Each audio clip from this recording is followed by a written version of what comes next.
अस्सलाम वालेकुम, welcome to देसी फ्रेंच किचन। उम्मीद है आप सब खैरियत से होंगे। आज हम लेंगे चिकन ब्रेस्ट।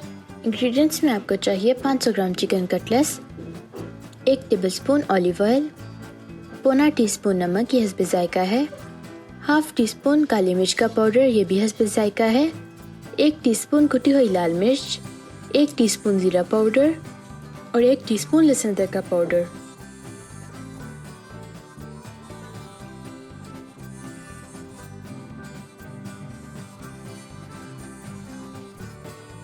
सारे इंग्रेडिएंट्स मिक्स करके चिकन को मैरिनेट करने के लिए रख देंगे 1 घंटे के लिए।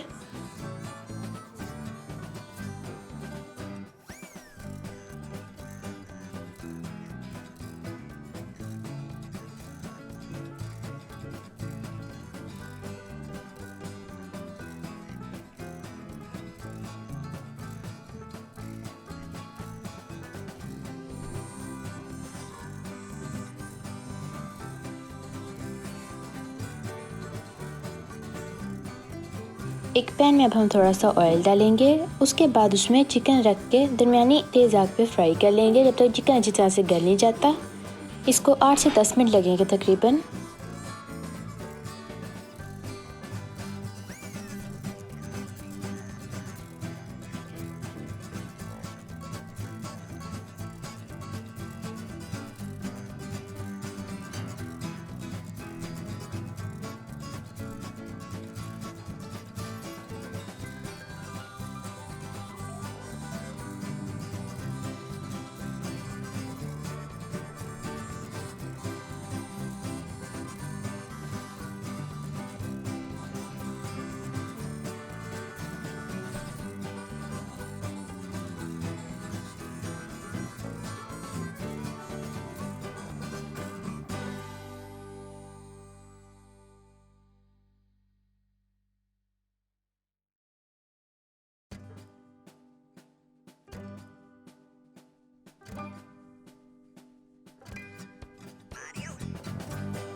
चिकन हमारा रेडी हो गया है। आप भी इसको ज़रूर ट्राई कीजिएगा, फिर बताइएगा कि आपका कैसे बना।